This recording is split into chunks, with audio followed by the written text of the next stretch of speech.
हम यीशु के गवाह क्यों बने? यीशु हमें गवाह बनाने के लिए बुलाया था। कल हमने सीखा, यीशु के पास हम आते हैं कई कारणों के वजह से। कभी बीमार के वजह से, कभी बच्चों को संतान नहीं होने की वजह से, बच्चों को नौकरियों की वजह से, बेटे बेटियों का शादी के वजह से, मकान घर बनाने का रुकावटों को दूर करने की वजह से, कई प्रार्थनाओं को, कई जरूरतों को लेके आते हैं। जैसा हम मांगते हैं वो वैसा करता है और हमें उसके बच्चे बना देता है, उसके संतान। हम उसके साथ में हमेशा रहना चाहते हैं और वो हमको उसके साथ में हमेशा रखना चाहता है, इस जीवन भर के लिए नहीं, लेकिन आने वाले जीवन में, जो अनंत जीवन बाइबल के वचनों में हम सीखते हैं। अनंत जीवन, इस जीवन के बाद भी जीवन है और इस जीवन का अंत है, आज नहीं तो कल। 60-70 साल हो सकता है और कुछ साल, लेकिन इसका अंत हो जाएगा। इस जीवन का अंत हो जाएगा और इस जीवन के बाद भी अंत है। वो अनंत काल का होता है, या तो स्वर्गलोक में या तो नरक में। ये पक्का है। इस जीवन के बाद जो दो ही जगह है, एक सीधे अभी से विश्वास रखेंगे यीशु पर तो हम अनंत जीवन में यीशु के साथ रहने चले जाते हैं और वहां जीते हैं। वहां मृत्यु नहीं होता। अगर नहीं यीशु मसीह के सुसमाचार को सुनेंगे और स्वीकार नहीं करेंगे, मानेंगे नहीं, अपने पापों को कबूल करेंगे नहीं, तो हम इस जीवन के बाद सीधे चले जाएंगे, उस आग के खाड़े में पड़ेंगे और वहां कोई अंत कभी नहीं होगा। वो आग कभी नहीं बुझेगा और हमारा मरने का चाह होगा वहां, लेकिन हम नहीं मरेंगे, जलते रहेंगे युगानुयुग। वहां कोई सुनाने वाला नहीं आएगा सुसमाचार को, वहां कोई गवाह देने वाला नहीं आएगा। अभी आज ही वक्त बचा है, समय बचा है। This is the day. यही समय बचा है। कल क्या होगा कोई नहीं जानता। बड़े बड़े नेताओं के पास जाएंगे, बोलेंगे आप भाई कल तक जी सकेंगे? वो बोलता है ईश्वर की इच्छा हो तो जीऊंगा, नहीं तो चला जाऊंगा। बड़े बड़े डॉक्टर भी यही बोलते हैं। कोई भविष्य के बारे में कोई भरोसा नहीं दे सकता। हाँ, आज तो मेरा स्वास्थ्य अच्छा है, अगर हो सके तो मेरे स्वास्थ्य के अनुसार, according to my health condition, I can live more than 10 years। मैं 10 साल और जी सकूंगा, ताकि मैं समझता हूँ मेरे स्वास्थ्य अच्छा है। लेकिन ईश्वर जो चाहता है, अच्छे अच्छे लोगों को ले जाता है अचानक। कल तक अच्छे थे, वो घर वाले रो रहे हैं, जाके पूछा तो क्या हुआ, कैसे हुआ मृत्यु? भाई साहब वो कल तक बहुत अच्छे थे, बिल्कुल अच्छे थे, सवेरे भी अच्छे थे, उठ गए थे, चाय कॉफी पिए थे, वॉकिंग जाके आए, नाश्ता लगाने को कहा, नहा कर आए और मैं नाश्ता तैयार कर रहा था, नहाते नहाते बाथरूम में ही हो गया। हम लोग सब घबरा गए, तुरंत गाड़ी बुलाए, अस्पताल लेके गए, रास्ते में ही चला गए। वहां जाके बोलते हैं, नस पकड़ के बोलता है डॉक्टर ये चले गए हैं, अभी कोई उम्मीद नहीं, इनका मृत्यु हो गया है। अच्छे थे, लेकिन अभी नहीं, कल तक बहुत अच्छे थे। लेकिन इस शरीर को छोड़ने के बाद, इस संसार को छोड़ने के बाद, मृत्यु होने के बाद, मरने के बाद भी जीवन है। तो यीशु हमें ये सारा शिक्षा दिया। पहले तो नहीं जानते थे हम। पहले वो सर दर्द के लिए, वो पेट के दर्द के लिए वो बीमारी के लिए कई कारणों को, जरूरतों को मांगते हुए आए थे हम। और मानते मानते हमें ऐसा शिक्षा मिला, प्रभु यीशु में दर्शन मिला, हमारे पापों को दिखा रहा था और हमें पश्चाताप हो रहा था।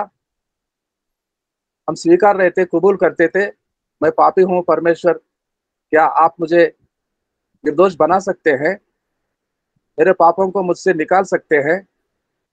यीशु का यही काम होता है।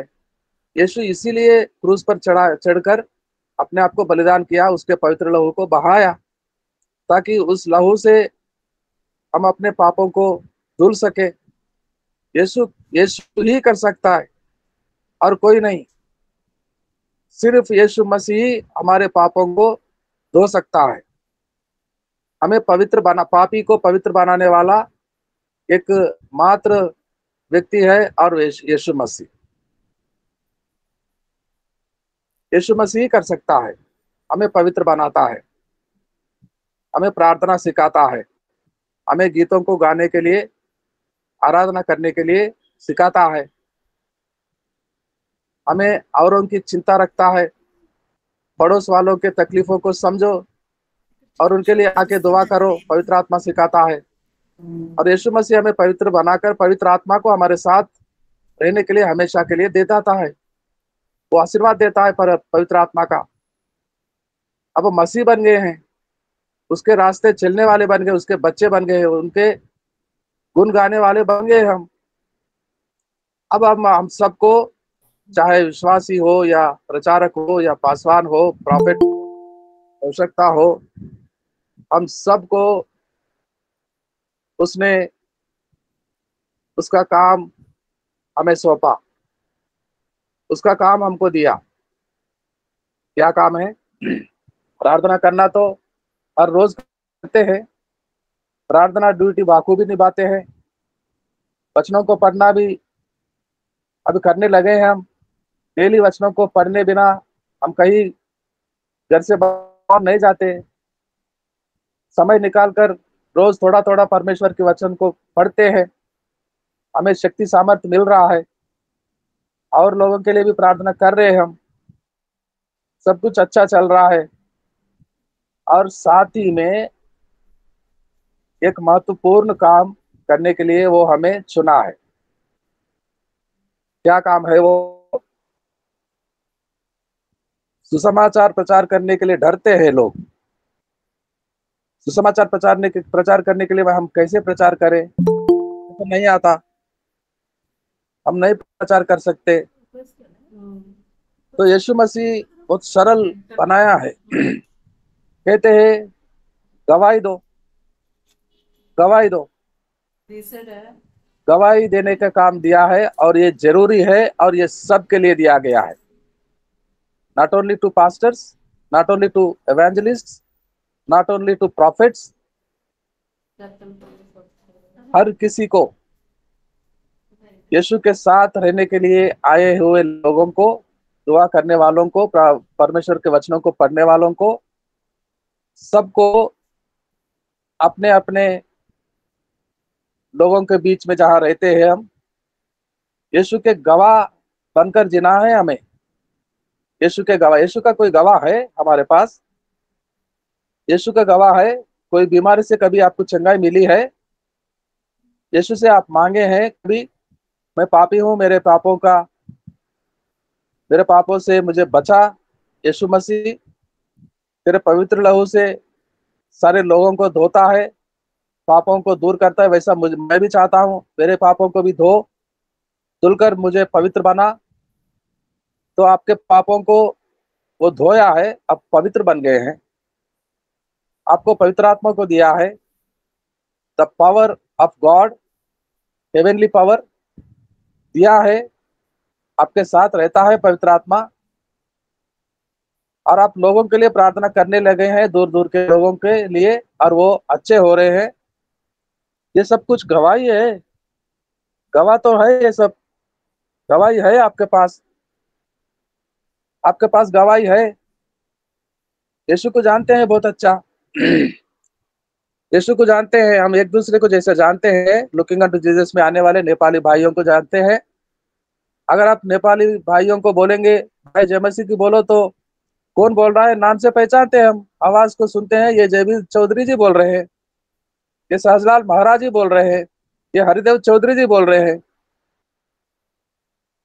जैसा हम एक दूसरे को जानते हैं वैसा हम सब यीशु को भी जानने लगे हम। वी नो वेरी वेल, यीशु के लिए हमें बहुत अच्छी जानकारी है। यीशु मसीह प्यारा, भला, अच्छा है। हम जो भी मांगते हैं वो देता है। हमारे बच्चों को बीमारी पड़ जाते हैं तो हम मांगते हैं तो सब मिलकर सुबह आकर हमारे बच्चों को चंगा करता है। हमारे बच्चों स्कूल जाने वाले, उनका हर जरूरतों को पूरा करता है। और हमारे भाई बहन जो बीमार पड़े हैं उनके लिए दुआ करते हैं। तो विक्टोरिया जी के बहन भाई गोवा में थे, पिछले हफ्ते में पूरा परिवार बीमार पड़ गया था।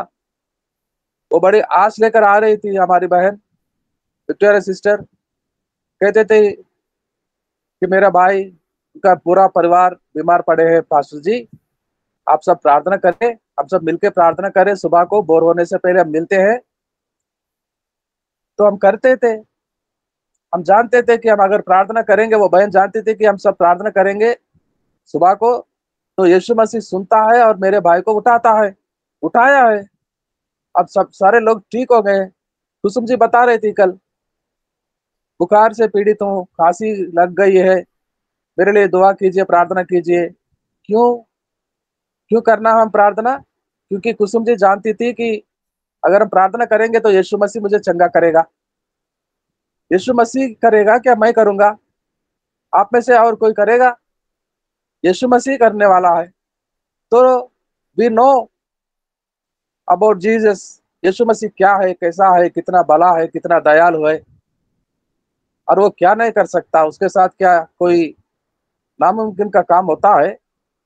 Anything impossible to Jesus? नहीं। ये सब जानकारी हमें मिली है, हम बहुत अच्छा जानने लगे यीशु मसीह को।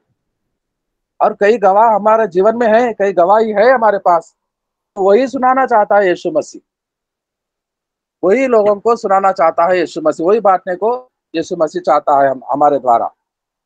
Why should be witness? क्यों हमें गवाह बनना है, क्यों हमें गवाही सुनाना है? क्योंकि ये यीशु मसीह का आज्ञा है, ये यीशु मसीह चाहता है। लूका सुसमाचार 24 का 24-46 वचन को पढ़ेंगे, 46 से 48 तक। The book of Luke chapter 24 versus 46 to 48, versus 46 to 48, Luke chapter 24। लूका सुसमाचार अध्याय 24 46 से 48 तक। मदन जी पढ़िए। जी सर। और उनसे कहा, यों लिखा है कि मसीह दुख उठाएगा और तीसरे दिन मरे हुओं में से जी उठेगा, और यरूशलेम से लेकर सब जातियों में मन फिराव का और पापों की क्षमा का प्रचार उसी के नाम से किया जाएगा। तुम इन सब बातों के गवाह हो। आमीन। तुम मेरे गवाह हो। तुम्हारे लिए, तुम्हारे पति के लिए, पत्नी के लिए, बच्चों के लिए, भाई बहनों के लिए, दूर के हो करीब के हो, मैं क्या क्या नहीं किया तुम्हारे लिए, तुम्हारा मांगने से, ये सब बातों का। और तुम सबको बचाने के लिए मैं अपने आप को बलिदान किया, क्रूस पर चढ़ गया था, मेरा लहू को बहाया, मेरे जान कुर्बान किया, मृत्यु हो गया था, मर गया था मैं, गाड़ दिया गया था मुझे, और तीसरे दिन मैं जी उठा। ये कथा को जानते हैं, यीशु मसीह के कथा को जानते हैं। Story, do you know the story of Jesus? कैसे बलिदान किया अपने आप को, हम बहुत अच्छे जानते हैं, कई बार सुनते हैं, आप जानते हैं हम। और ये बातों का गवाही देना यीशु मसीह चाहता है।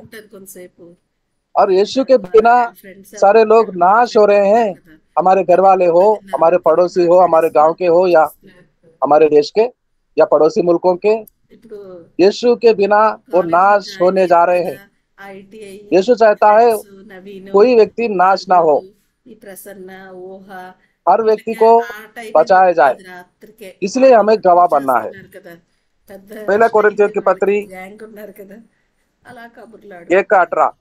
గ్రూప్ కాల్స్ అన్నమాట. ఒక్కొక్కసారి ఒక్కొక్కళ్ళే మాట్లాడతారు.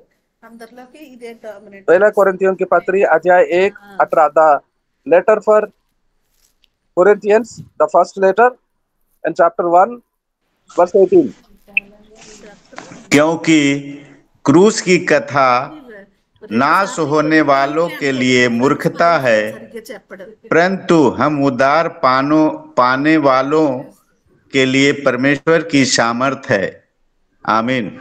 अगर नहीं सुनते, नहीं सुनाए जाते, मूर्खता में पड़ जाते और नाश हो जाते।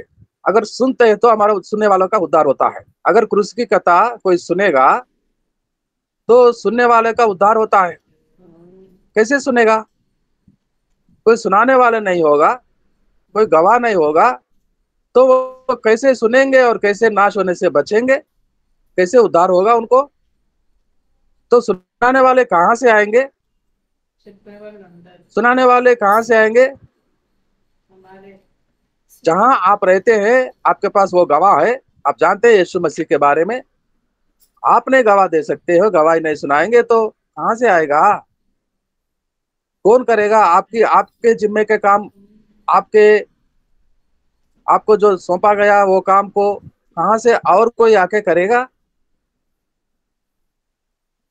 किसी बगीचा में काम करने के लिए वो मालिक बुलाएगा, वहां पहले से 10-12 लोग काम करते होंगे, और हमें भी ले गया, बोला कि देखो इस क्षेत्र में मेरे बगीचा है, ये इस क्षेत्र में यहाँ काम करो, और शाम को मैं आऊंगा, पगार दूंगा। तो मुझे क्या करना है? वो मालिक उसकी बगीचा में लेकर गया और मुझे दिखाया कहाँ मुझे काम करना है, वहां मेरा ही काम मुझे करना है, तभी मुझे पगार मिलेगा। मैं दूसरों के एरिया में जाके करूं, मालिक आकर क्या बोलेगा? अरे भाई क्या कर रहा है, कहाँ काम कर रहा था? అంటున్నారు కదా, मैंने तो इसे तुझे इस जगह में रखा था, కూలి డబ్బులు. तो औरों की जगह में क्यों गया? जहां हम रहते हैं वही के लोगों को गवाह बनना यीशु मसीह सिखा रहा है, वही हमारा गवाही सुनाना है। नहीं तो वो नाश हो जाएंगे, उद्धार नहीं पाएंगे वो लोग। और यीशु यीशु अपनी दया से, अपने प्रेम से हमें बार बार याद दिलाता है कि मेरा गवाही बनो, मेरा गवाह बनो, मेरा गवाही सुनाओ। दूसरा कुरिन्थियों की पत्री 5:14, second Corinthians chapter 5 and verse 14। Second Corinthians chapter 5 verse 14, दूसरा कोरिन्थियों की पत्री 5:14। क्योंकि मसीह का प्रेम हमें विवश कर देता है, इसलिए कि हम यह समझते हैं कि जब एक सब के लिए मरा तो सब मर गए। मसीह का प्रेम हमें प्रोत्साहित करता है, विवश कर देता है। मसीह का प्रेम फोर्स करता నేను है हमें, చదవను ఎందుకంటే जाओ రికార్డ్ అవ్వదు जाओ, నేను చదివిన ये మాటలు नादान, ये लाचार, ये गरीब लोगों को అందుకని చదవరు. मेरी सुसमाचार सुनाओ, गवाह बनो, వాళ్ళు नहीं तो वो చదివింది नाश हो రికార్డ్. जाएंगे, नरक में पड़ जाएंगे। सुनेंगे तो बच जाएंगे शायद। जाओ उन्हें बचाने का काम करो मेरे साथ। पवित्र आत्मा अर्ज करता है, विवश करता है यीशु के प्रेम हमें, और पवित्र आत्मा हमें सामर्थ्य देता है यीशु का गवाही सुनाने के लिए, यीशु का गवाह बनने। प्रेरितों के काम अध्याय 1 और वचन 8, the book of Acts chapter 1 and verse 8। प्रेरितों का काम का 1:8।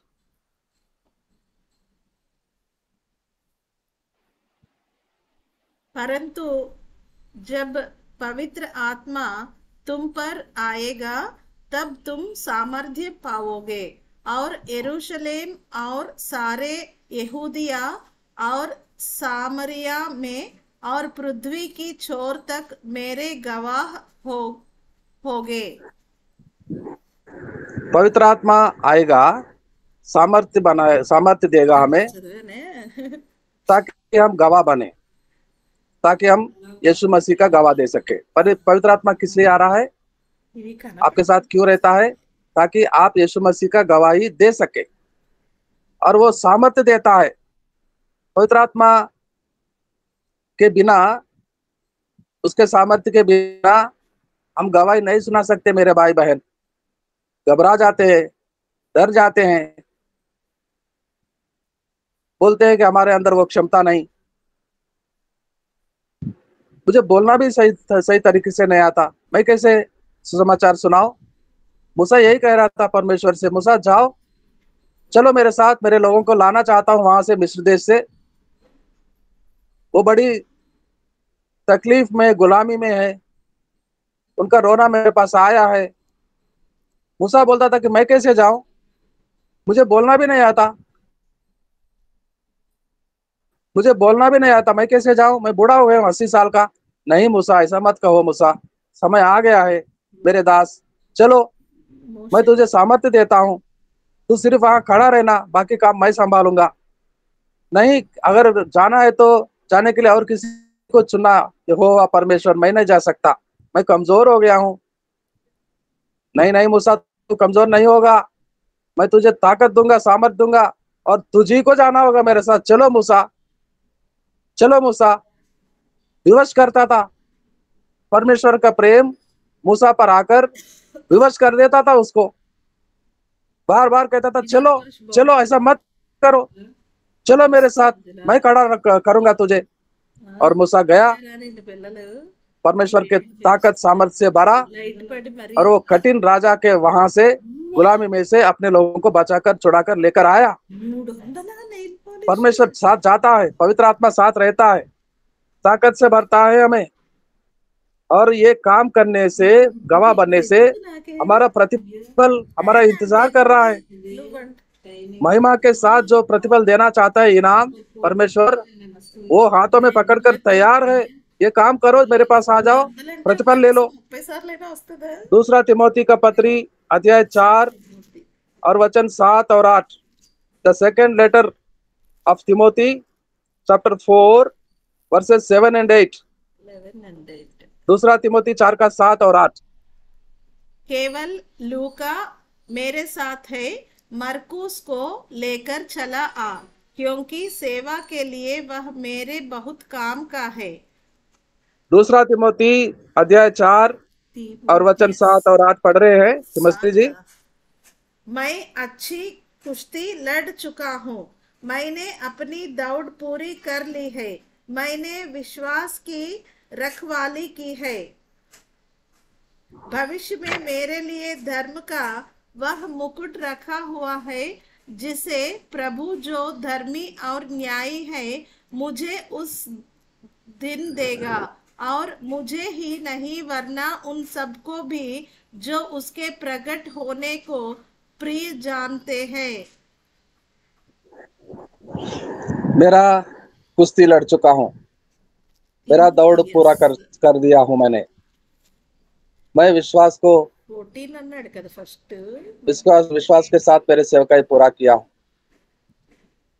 मेरा गवाही मैं सुनाया हूँ लोगों के बीच में, कई लोगों को उद्धार के समाचार को सुनाया हूँ, और अब मेरे लिए वो मुकुट, धर्म का मुकुट लिए यीशु मसीह खड़ा है,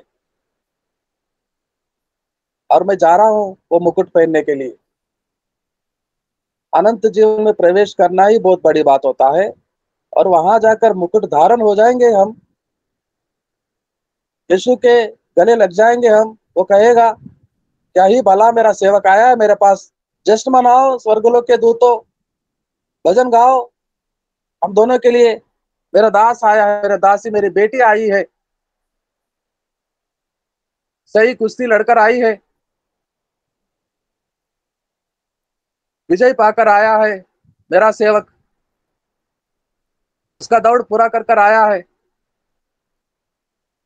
हमें इनाम मिलने वाला है, मुकुट धारण होंगे हम वहां जाकर, और यहाँ भी सब कुछ मिलेगा, सारे जरूरतों को पूरा करेगा, क्योंकि वो धर्मी है, न्याय है, वो न्यायी है वो।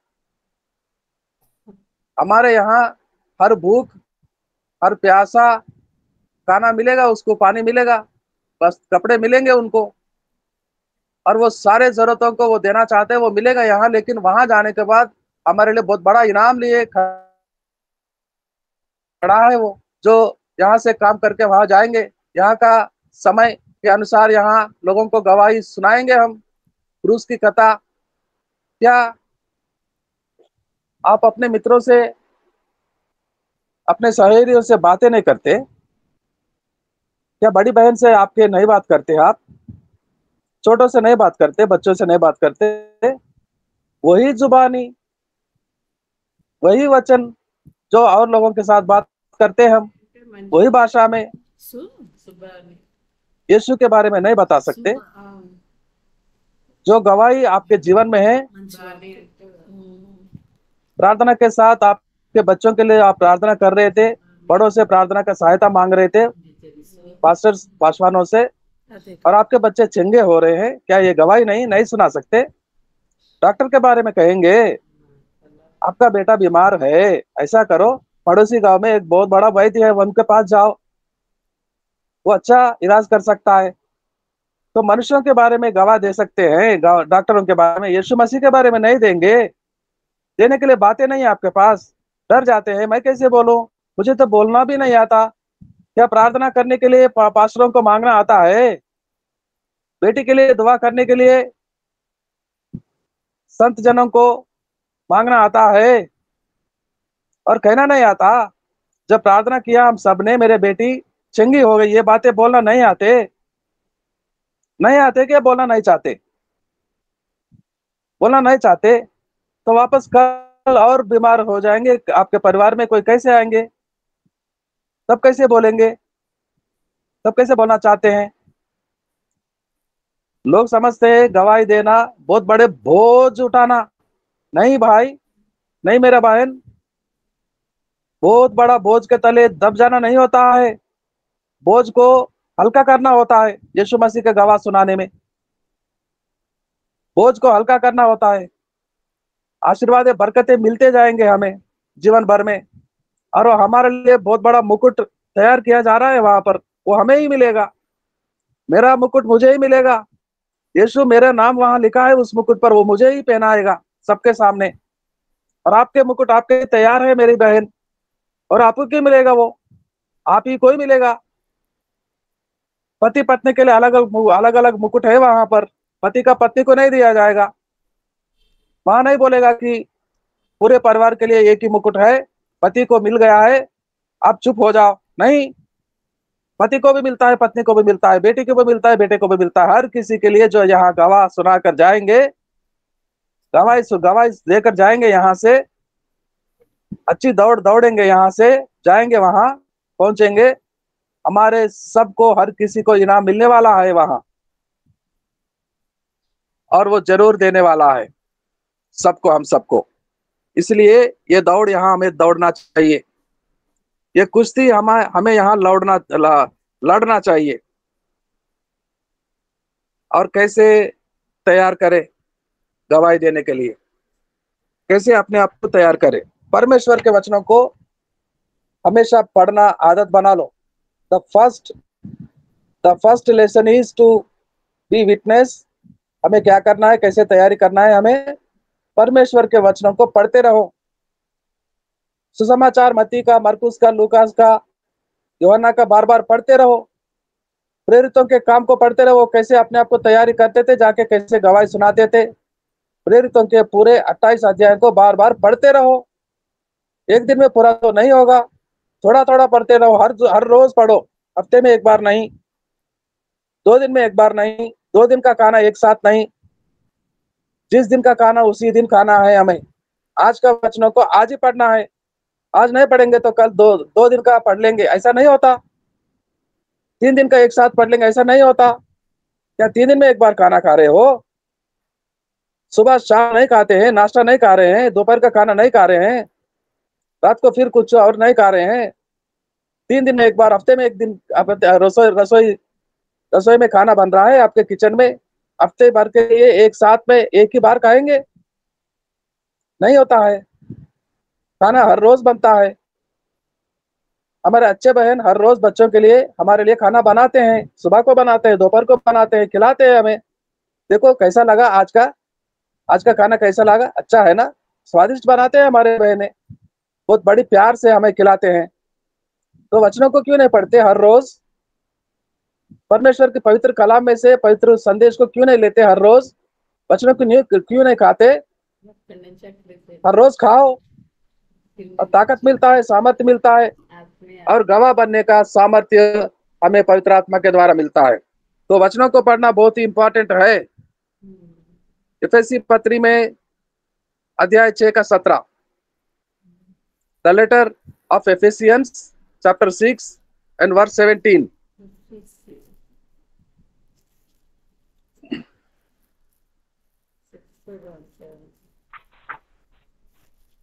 प्यार का टोप और आत्मा की तलवार परमेश्वर ले लो। परमेश्वर की तलवार आमीन। क्या होता है? क्या पवित्र आत्मा यीशु मसीह हमें तलवार खरीदने के लिए कह रहा है? पंजाब में जाकर बड़े बड़े अच्छे तलवार बनाते हैं वो लोग, वहां जाकर हमें तलवार खरीदना होगा? वचन, परमेश्वर का वचन ही तलवार है। परमेश्वर का वचन ही तलवार है, और उस तलवार को ताजा करते रहो, हर दिन पढ़ते रहो। और ये बात को बहुत अच्छा से समझो, परमेश्वर की वचन ही लोगों का पापों को धो सकता है। परमेश्वर के वचन के द्वारा हमें ताकत मिलेगा, और वचन को लेकर जाएंगे हम, तो क्या होगा?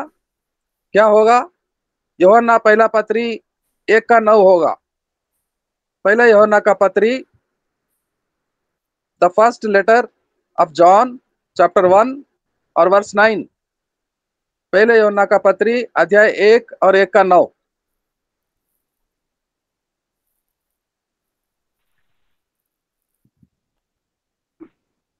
वह करने 1 का 9। और हम भी बलराम और जी, आपका धर्मी लाइन, है। आपका लाइन में दिक्कत है, आप म्यूट में हो जाइए, और कोई पढ़ेंगे जिनका लाइन साफ होगा। यदि यदि हम अपने पापों को मान लें यदि हम अपने पापों को मान लें तो वह हमारे पापों को क्षमा करने और हमें सब अधर्म से शुद्ध करने में विश्वास योग्य और धर्मी है। ये वचन बहुत ही इंपॉर्टेंट है। ऐसे वचन कहीं हर रोज पढ़े, ताकत मिलता है, पवित्र आत्मा सामर्थ्य बना देता है आपको, और आपका काम को आसान करता है। जाके इस वचन को पढ़ो और सुनाओ, देखो क्या हो रहा है लोगों में। जरूर बोलेंगे कि हम अपने पापों को कबूल करते हैं। हमारे लिए दुआ करो भाई बहन, दुआ करो हमारे लिए, क्योंकि पवित्र बनाए यीशु मसीह हमको। हम पवित्र बनना चाहते हैं। वचन में है ताकत, मेरे में कुछ नहीं है, परमेश्वर के वचन में है ताकत और सामर्थ्य। उठाओ और उस वचन को जाके पढ़ो। अगर कुछ एक्सप्लेन कर सकते हैं तो एक्सप्लेन करो, या तो पढ़ो और प्रार्थना करो। प्रार्थना करना भी बहुत जरूरी है। प्रार्थना करना भी बहुत जरूरी है, परमेश्वर की गवाही देने के लिए, यीशु मसीह का गवाही देने के लिए। प्रेरितों के काम 4 अध्याय और 29वां वचन। प्रेरितों के काम 4 अध्याय 29वां वचन। The book of Acts chapter 4 और वर्स 29। अब है प्रभु, उनकी धमकियों को देख। विक्टोरिया बहन पढ़ रही हैं। मुन्ना प्रसाद जी म्यूट में हो जाइए प्लीज। जी। अब है प्रभु, उनकी धमकियों को देख और अपने दासों को यह वरदान दे कि तेरा वचन बड़े युवाओं के से सुनाए। आमीन। ये प्रार्थना मैं जा रहा हूं। आज मैं 1-2 मेरे आसपास के लोगों को यीशु मसीह के लिए सुनाना चाहता हूं, और जितने आपके दास जा रहे हैं उन सबको मुझे भी तेरे सामर्थ्य दे, तेरे शक्ति दे, और अब जब जब हम जाकर बोलने लगते हैं लोगों को, तो तैयार कर। प्रार्थना बहुत ही जरूरी होता है। विदाउट प्रेयर सुनाते हैं लेकिन कोई प्रतिफल नहीं होगा, कोई मानेंगे नहीं। वचन से ताकत लेते हैं और वचन को उठाते हैं और प्रार्थना में तैयारी कर कर जाते हैं, तो हमारा वो तलवार, परमेश्वर के वचन का तलवार बहुत अच्छे से काट देता है, पापों को अलग कर देता है उनसे, वो लोगों से, सुनने वालों में से। और नाश होने वाले जो हमारे आसपास में है, उनको देखते हैं तो हमारे हृदय में बहुत बड़ा तरस आना चाहिए उनके लिए। प्यार भरना चाहिए हमारे हृदय में परमेश्वर का। हमें ये समझना है ये लोग सब नाश होने जा रहे हैं। कैसे करें? अगर आज कयामत आ जाएगी, यीशु मसीह का वापसी आएगा, आज आ जाएगा, तो ये सब नाश हो जाएंगे। क्या करूं मैं? क्या करूं मैं इनके लिए, इनको बचाने के लिए? ये तो नाश हो जाएंगे। और हर मसीह भाई बहन को ये पूरी तरह से समझना होगा। आपके पड़ोसी भले आपके दुश्मन हो, झगड़ता है हमेशा, लेकिन वो आखिरकार उस आग के खाड़े में पड़ जाएगा, तो वहां से हम लाख चाहे तो नहीं बचा सकते उनको। अभी बचाने का समय मिला है। क्षमा करो। वो झगड़ता है, भला बुरा कहता है, परमेश्वर की दृष्टि से देखो, यीशु मसीह की दृष्टि से देखो, वो नाश हो रहा है, उसको बचा लो। वो नाश हो रहा है, उसको बचा लो। और बताना ही चाहिए हमें उन्हें। रोमियो की पत्री अध्याय 9 वचन 1 से 5। The letter for Romans chapter 9 verses 1 to 5।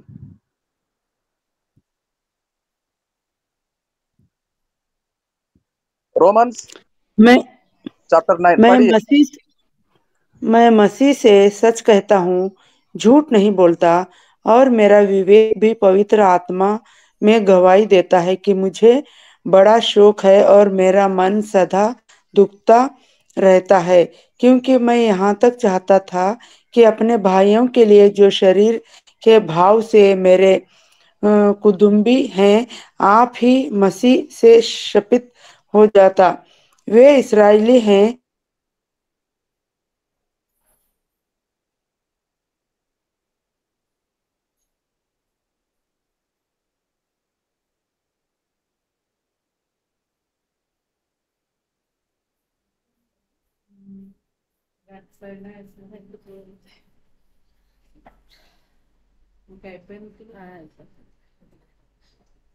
Recording